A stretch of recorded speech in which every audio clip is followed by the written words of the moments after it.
Hello everyone, welcome back to my channel Acing Exams. I am Bhumika Sharma and here we are preparing the syllabus of term 2 for class 10th SST. So मैंने economics का term 2 का syllabus already complete करा दिया है. मैं playlist की link description box में डाल दूंगी.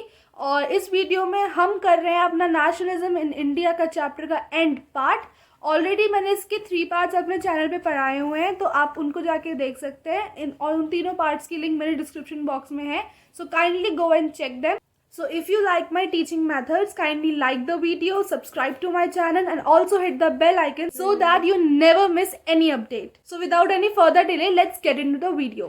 अब मैंने आपको लास्ट पार्ट में समझाया था कि कैसे हमारे जो ब्रिटिशर्स थे उनका रिएक्शन था हमारे सिविल डिसोबीडियंस मूवमेंट को, और उसके बाद जब वो गांधी जी ने कॉल ऑफ कर दिया था और उसके बाद वो रीस्टार्ट किया था. अब उसके आगे हम देखते हैं कि वो जो रीस्टार्ट था उस पर हमारे लोगों के कैसे रिएक्शंस थे. तो सबसे पहले हम पढ़ते हैं रिच पीजेंट के क्या रिएक्शंस थे.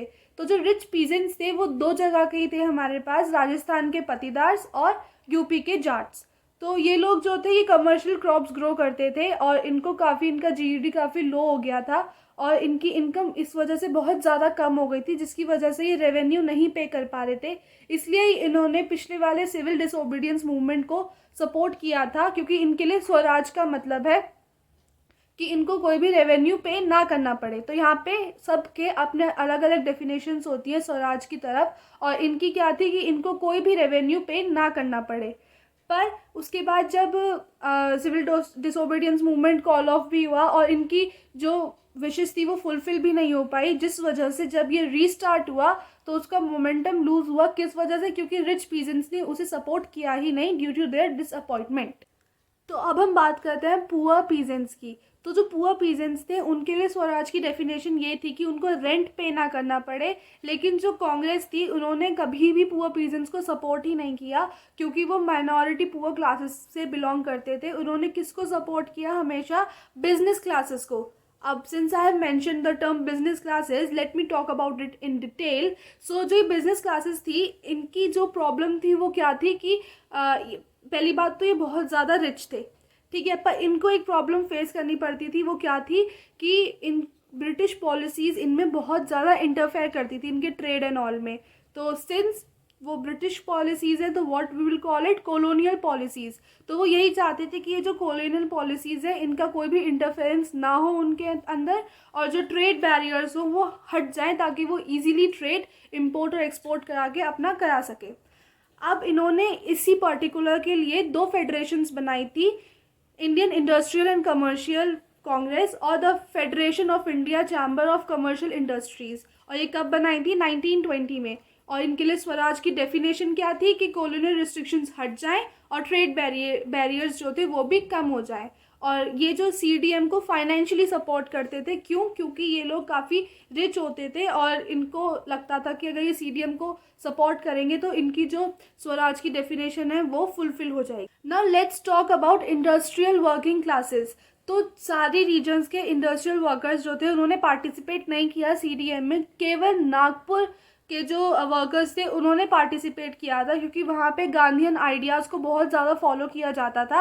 और इनके लिए स्वराज की जो डेफिनेशन थी वो क्या थी कि लो वेजेस उनकी सबसे बड़ी प्रॉब्लम थी, और जो वर्किंग कंडीशन है वो भी थोड़ी सी इम्प्रूव होनी चाहिए, ठीक है. और इसमें आपके 2 इम्पॉर्टेंट चीज़ें हैं. इस टाइम में 2 स्ट्राइक्स हुई थी 1930 और 1932 में. यहाँ से आपका 1 मार्कर निकल के आता है. रेलवे वर्कर स्ट्राइक और डॉग वर्कर स्ट्राइक हुई थी हमारे 1930 और 1932 में.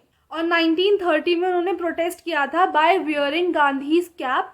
जो गांधी जी की कैप थी उन्होंने वो पहन के प्रोटेस्ट किया था to show up their praise in Gandhi's ideas. और अब हम बात करते हैं विमेन रोल की. तो यहाँ पे विमेन रोल बहुत ज़्यादा वाइटल रोल प्ले करता है, क्योंकि उस टाइम पे विमेन अपना सारा काम छोड़ के गांधी जी से मिलने आती थी और उनसे स्वराज और सत्याग्रह के आइडियाज़ डिस्कस करती थी, और वो इन सब चीज़ों को अपना कर्तव्य मानती थी.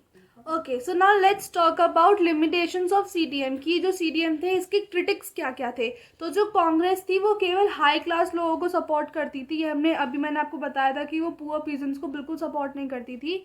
और कांग्रेस ने दलित्स को बिल्कुल ही इग्नोर कर दिया था, क्योंकि वो हाई क्लास हिंदूज को सपोर्ट करती थी. क्यों? क्योंकि हाई क्लास हिंदूज उसे सपोर्ट करते थे, और अगर वो दलित्स को भी इंक्लूड करती तो फिर उनको हिंदूज का सपोर्ट नहीं मिल पाता. जो कांग्रेस थी उसने हिंदू महासभा से अपने कनेक्शंस जोड़ लिए थे बहुत ज़्यादा, जिस वजह से मुस्लिम्स जो थे मिड 1920 में बहुत ज़्यादा एलियनेटेड फील कर रहे थे, जिस वजह से मोहम्मद अली जिन्ना ने एक सेपरेट सीट रिजर्व कर ली थी सेंट्रल असेंबली में। और इसका फोर्थ क्रिटिक ये था कि जो बिजनेस क्लास और इंडस्ट्रियल वर्कर्स थे उसने CDM को दोबारा सपोर्ट ही नहीं किया था।